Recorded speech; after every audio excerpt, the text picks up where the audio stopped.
Assalamualaikum warahmatullahi wabarakatuh. Untuk kali ini video kita berbicara tentang gelombang bunyi deh ya, tentang subbab efek Doppler.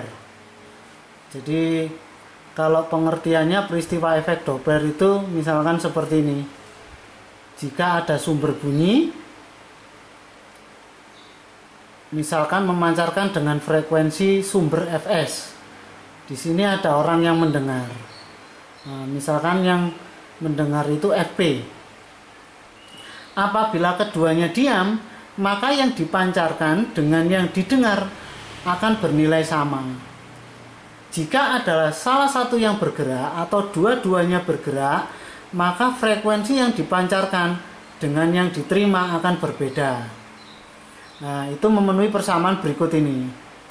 Nah, untuk menggunakan tanda plus minusnya, pakai kata kunci ini deh, yang pertama. Su kat min. Jadi sumber mendekat minus. Nah, berarti di sumber nanti tandanya minus. Kalau kejadiannya sumbernya mendekat, berarti V min Vs. Yang lainnya tinggal lawannya. Berarti kalau sumber menjauh, oh berarti kita pakai plus V plus Vs. Kalau pendengar mendekat,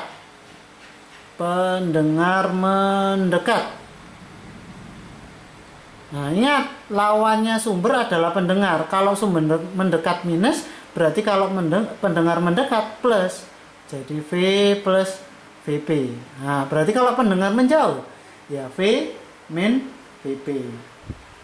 Oke, kita masuk contoh soalnya. Misalkan ada soal seperti ini. Sumber bunyi bergerak dengan kecepatan 20 meter per sekon menjauhi pendengar yang diam. Jadi kalau saya gambarkan, ini ada pendengar, ini ada sumber. Sumbernya ini bergerak menjauh dengan kecepatan 20 meter per sekon. Kalau pendengarnya diam, berarti kecepatan pendengarnya kan 0 ya. Ini ya. Terus jika frekuensi sumber bunyi 720 Hz, jadi sumbernya ini mengeluarkan frekuensi 720 Hz. Dan kecepatan rambat bunyi di udara 340 meter per sekon. Misalkan ini. Tentukan frekuensi bunyi yang didengar pendengar.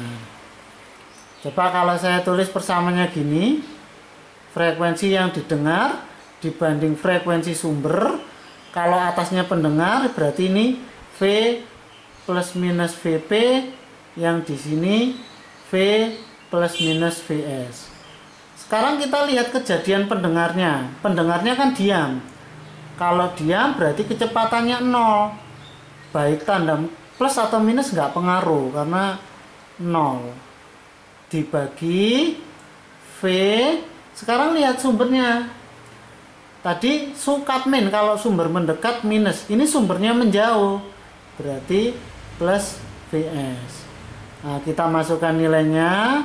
F pendengar, sumbernya tadi 720 sama dengan V itu kecepatan bunyi di udara ya, berarti 340 plus minus 0 yang bawah 340 ditambah 20. Maka yang ini bisa kita coret dengan ini, berarti 2. Kita goyang ke kanan, berarti frekuensi yang didengar sama dengan 680 Hz. Itu ya. Oke, contoh soal berikutnya. Sebuah mobil polisi bergerak dengan kecepatan 30 meter per sekon sambil membunyikan sirine mengejar sepeda motor yang berlaju dengan kecepatan 20 meter per sekon. Jadi kalau saya gambar, ini polisi mengejar dengan kecepatan 30. Yang sepeda motor karena dikejar berarti arahnya menjauh gini deh ya. Berarti ini kecepatannya tadi 20. Pengendara sepeda motor mendengar bunyi. Jadi sekarang pengendaranya yang mendengarkan bunyi 640 Hz dengan kecepatan bunyi di udara 340. Yang ditanyakan maka frekuensi sirine mobil polisi berapa, gitu ya. Coba karena fs-nya di atas, saya tulis ini di atas, berarti fs per fp, berarti yang atas ini kejadian untuk sumber ya.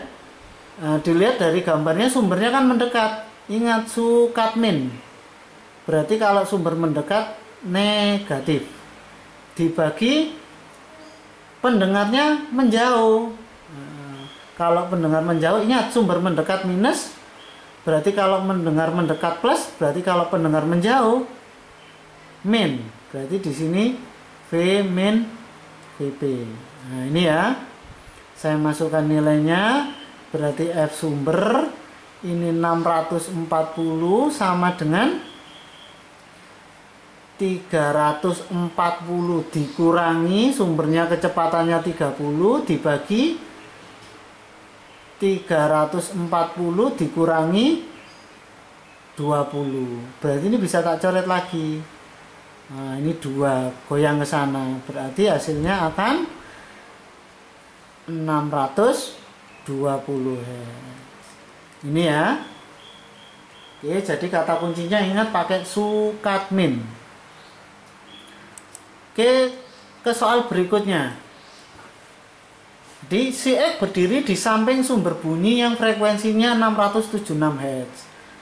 Sebuah sumber bunyi lain dengan frekuensi sama 676 Hz juga mendekati si X dengan kecepatan 2 meter per sekon.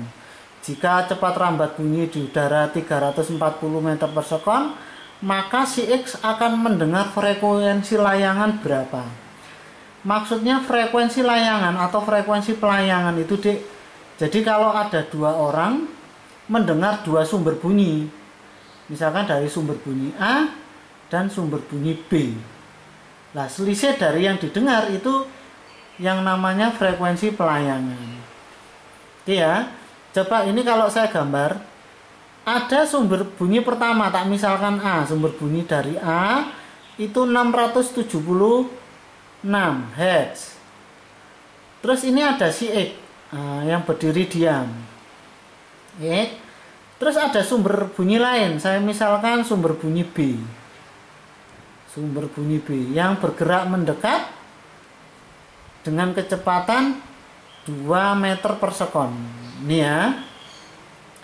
Diketahui kecepatan bunyi di udara adalah 340 meter per sekon. Berapa frekuensi pelayangannya? Sekarang lihat bunyi yang didengar dari sumber A, baik sumber maupun pendengarnya kan sama-sama diam. Karena sama-sama diam, berarti yang dipancarkan dengan yang diterima sama. Berarti X ini mendengar sumber bunyi dari A sama nilainya 676 Hz. Sedangkan kalau dari sumber B, karena B bergerak, berarti selisih nanti. Yang didengar dengan yang diterima berbeda. Kita masukkan nilainya, berarti F yang didengar dibanding F sumber V, karena pendengarnya diam ya, baik plus atau minus gak pengaruh karena kecepatannya 0 ya.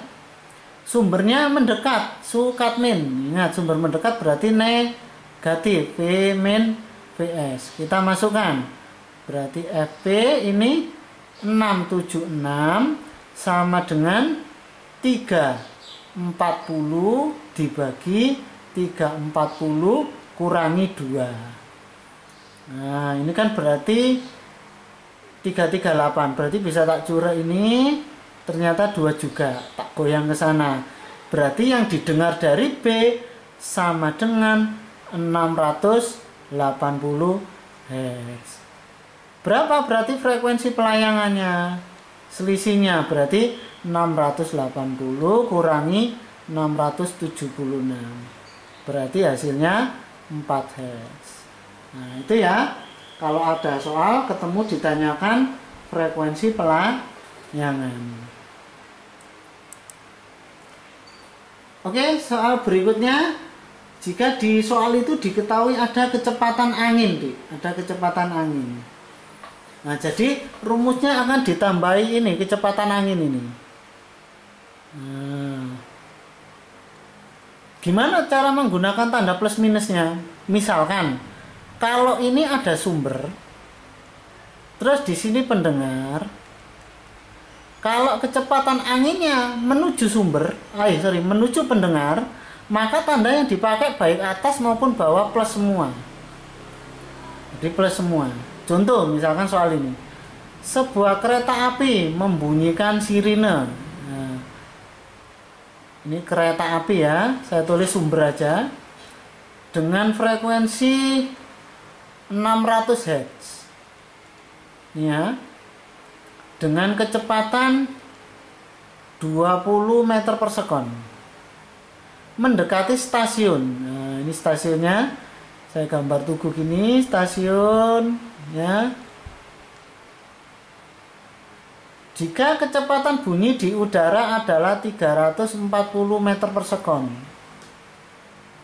Untuk soal yang A, ada angin dengan laju 10 meter per sekon searah kereta api. Nah, jadi untuk soal yang A, ada kecepatan anginnya ke sana. V angin 10 meter per sekon. Berarti kan mendekati stasiun. Jadi mendekati orang yang di stasiun. Nah, berarti berapa yang didengar? Nah, kita masukkan. Berarti Fp per Fs sama dengan yang atas V. Karena mendekat berarti yang dipakai positif. Berarti plus 10. Sorry ya, ini plus 10. Nah, sekarang untuk pendengarnya karena diam, baik tanda plus maupun minus sama karena 0. Dibagi sekarang yang bawah. Berarti V ini tetap ikut plus ya, Dik ya. Jadi kalau anginnya mendekat baik atas maupun bawah positif, berarti plus 10 juga. Nah, sekarang dilihat sumbernya mendekat. Kalau mendekat berarti pakai min. Ini ya. Saya masukkan nilainya berarti 340 plus 10 dibagi yang ini 340 plus 10 dikurangi tadi kecepatan sumbernya 20. Saya masukkan berarti Fp tadi F sumbernya adalah 600. Yang atas berarti 350 dibagi, nah ini sama dengan 330. Berarti berapa frekuensi yang didengar? Nah, nanti silakan dihitung sendiri. Berarti 350 per 330 dikalikan 600 ya. Hasilnya ID. Hitungan dewi ya. Oke, saya kira yang B bisa jawab sendiri, Dek. Kalau berlawanan dengan kereta berarti kan menjauhi ya, menjauhi pengamat, berarti yang atas bawah tandanya harus negatif. Oke, demikian, semoga ada manfaatnya. Saya akhiri. Assalamualaikum warahmatullahi wabarakatuh.